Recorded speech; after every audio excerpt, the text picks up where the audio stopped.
Hey, what's up, everyone? Sorry guys, it's been a very long time since I've done a review. I guess you could say I've been just very busy. I know I may say that a lot. But I'm going to be looking to do 2 reviews every single day for quite a while until I get caught up, because even if I do get busy for whatever reasons for that particular day or on a particularly week or something like that, the more and more I put things on hold or the slower pace I go at, if I just keep on doing it at this rate, I'm just going to get more and more behind on these episodes and everything like that. So it's just better just to go ahead and just, put a lot of things on the side and just to do it and just, try as much to get as caught up as possible, so then I can actually build, be caught up on the newest episode, know what's going on and everything, and actually be able to do things in a more timely manner that doesn't, I guess you could say, feel so time consuming every time I think of doing a review or want to watch a new episode or anything like that. But this is going to be a review for episode 10 of Attack on Titan. I know it's been a very long wait, but sorry again, guys. But the first thing at the very beginning that, was happening was mostly having to do with the other characters, the ones that are friends with the main characters, including Potato Girl, and also known as Sasha, or the other way around, Sasha known as Potato Girl, and everyone else. And there was this one guy, he didn't even actually get a name, I don't think, and he was really, really freaking out, and he was really, really scared. And I can understand, when you see Titans and everything like that, and just see a lot of bad things happen, you really do get shaken up, and it does just boggle your mind quite a bit. And he was particularly upset because he saw one of his own friends die, and he's like, I'm not going to go fight, ever again a Titan. I'm going to be the next one to die and everything like that. And one of the guys, his friend was trying to get, control him and just get him calmed down. And he, was like, hey, look at Sasha, and, she... Even though she's seen the very same stuff as you, but she still remains, a very good soldier and very strong, and everything. And then all of a sudden, she just almost looked like she was about to gag, but she said her stomach hurts, and then she said, just make me as another one of your casualties. And then the guy's like, that's it, and he tried to bring out the sword and kill himself, and it was getting a little bit crazy. And one of the characters, I don't know why I forgot his name, but the one that I've been talking about quite a bit that has developed more leadership skills, even though he doesn't consider himself a leader, he's gotten a lot of compliments from a lot of other people. And as he did see that he was able to actually save everybody else, he could see that he is the leadership type of person, even if he can't quite admit it himself. But he actually at a point, said that he really, really hopes that they do not find out about Eren and everything, having to do with him coming out of the Titan's body and everything like that, particularly on the backside of the neck.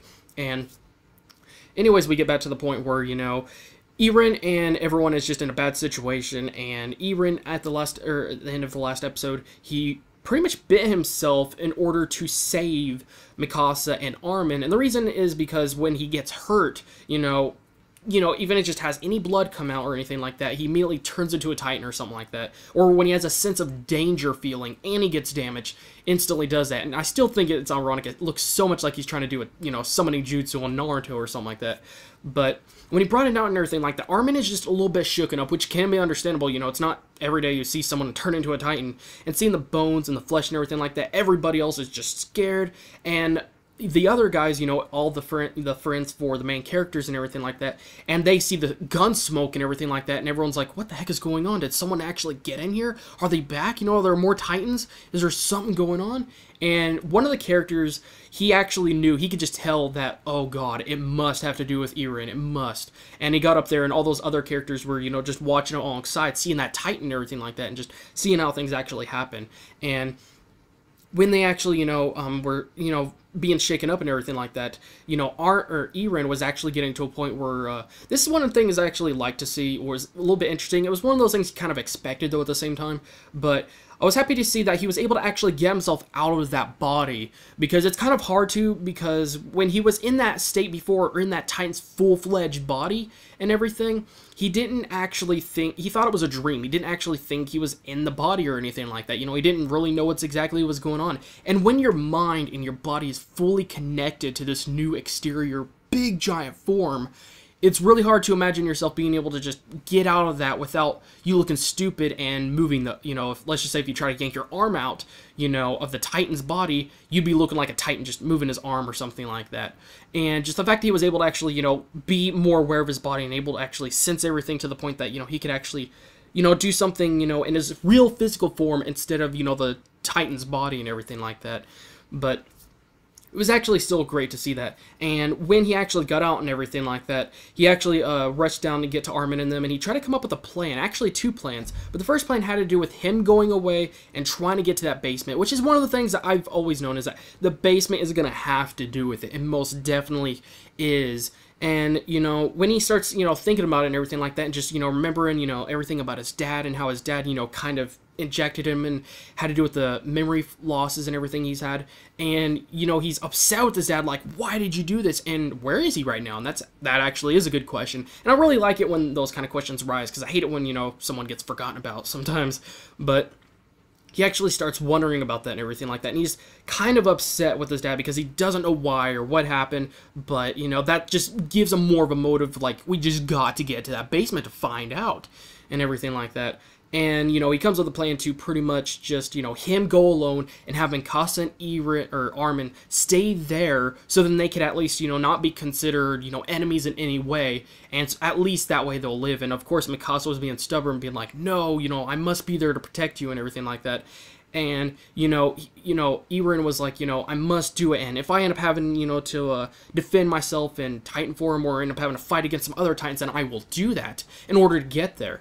And, you know, they were like, you know, how do you know you're going to be able to actually turn back into it pretty quickly? And as he started talking about it, you know, his nose started bleeding. And that's one of those things that actually got me a little bit nervous, is seeing his nose bleeding. And it's like, I really, really hope that we could at least learn more of, you know, what his limits are, how often he can do it, how big of a duration of time we have to wait from one time to another time of him to turn into that Titan form. And exactly, you know, what are the, you know, the downfalls, you know, what are the bad things that could possibly happen because of this, and under what kind of conditions can this happen, or something like that. And I'm hoping we really do learn more about that, but we can at least see there is some sort of, you know, downfall, at least a little bit of one, and this is still not that bad, you know, considering turning into a Titan and everything. And he comes up with a second plan, and it actually, you know, and, you know, right before he does, you know, Armin is, you know, just thinking of everything, and he's just, like, just so surprised by everything. And then all of a sudden, when he's thinking about this stuff, you know, he suddenly gets memories of, you know, all the times that both Mikasa and Iruin actually helped him out, saved him, whether it was from bullies, or from him getting in trouble, or almost getting hurt, or something like that. And he starts, you know, feeling just a little bit down, just because he's for the longest amount of time, he's felt like he's a burden. He's just a really heavy weight, you know, for them. You know, he's just dragging, you know, something they're dragging on and everything like that. And he's just, you know, just not exactly helpful. You know, he feels kind of useless to them, you know, because, you know, of how much stronger they've become over the years. And he felt like he's, you know, he's just, you know, gotten far, far behind compared to them. He could just never catch up. And then when, you know, Iruin actually, you know, offers, you know, a second plan, you know, and he actually, you know, gives, you know, Armin the option to make the decision on how they're going to react. And his reasoning turns out to be, you know, because Armin has made some great decisions, which was proven within the last few episodes. He made some great, quick plans that were actually very smart and effective, and actually worked out very well. And so we gave him that option, and Armin's like, why? Why are you giving me the option, you know, or asking me the question? And he's like, because I've always, you know, went to you for these kind of questions, you know, even when the situation gets really, really bad. And, you know, he's like, when? And then he starts you know, and Iruin reminds him, and then, you know, Armin starts remembering some times when he actually did help them out. And, you know, he starts realizing that he hasn't been a burden. He's actually helped them out. He's saved them sometimes. And he's actually, you know, been a really great help to everyone. And he hasn't been just, you know, falling behind and, you know, useless to them or anything like that, you know. And, you know, he gets more confident, and he gets to that state where he realizes that, you know, he's going to have to, you know, go to the, you know, the actual, you know, the captain, and just tell him, you know, offer him, you know, as much information as possible, let them know what's going on, and just pretty much surrender in return for just their safety in general. And when he does that, you know, he actually remembers that, you know, just like the captain said, you know, you got all these witnesses. And then Armin's like, yes, there's all these witnesses.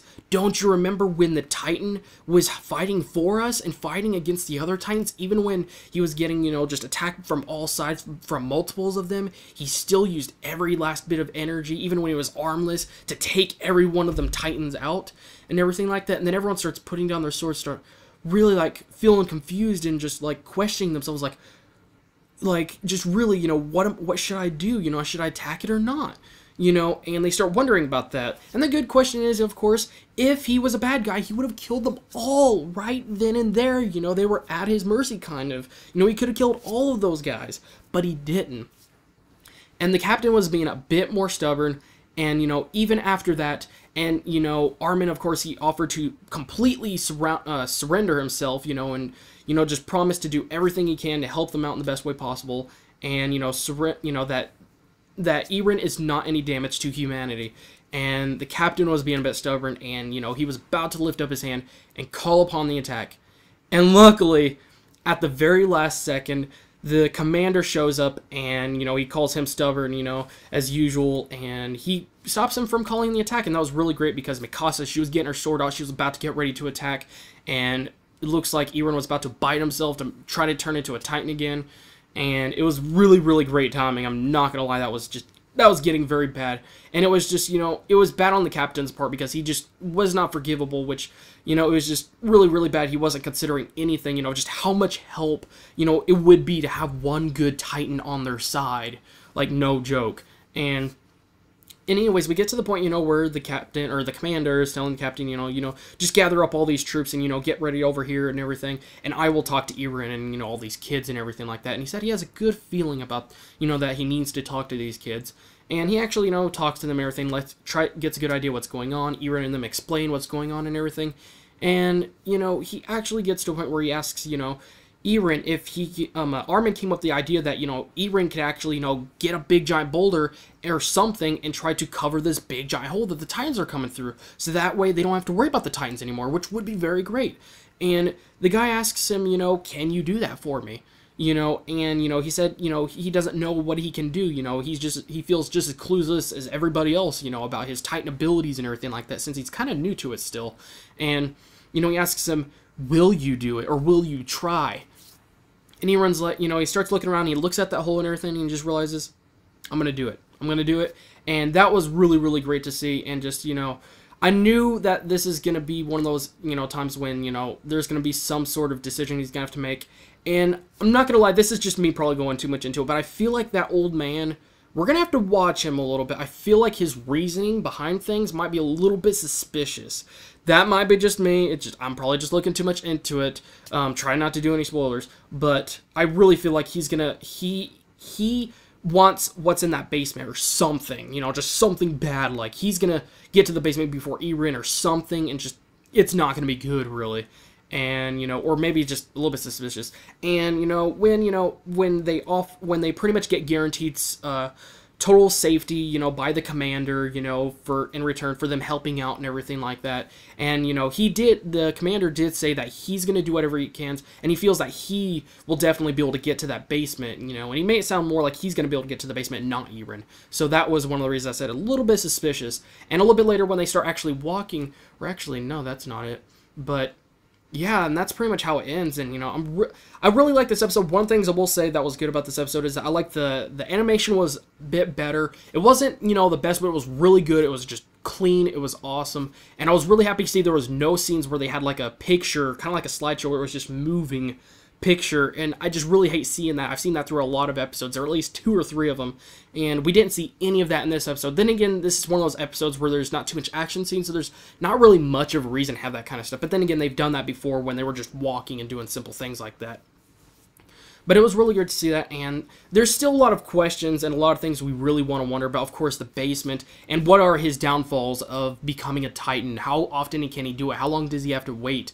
And one thing I will say that is I do feel a little bit like this episode was a bit centered around Armin, just because it seemed like, this was a big step up for his character development. And one of the things I gotta say that was a slight drawback is that when he, did that big salute and he just yelled and, he gave everything, he offered everything he could, to try to help out Mikasa and Armin, or Eren, and it was a little bit overly dramatic. He did it too loud, and it was overly dramatic overall, and that was one of those slight downfalls of this episode.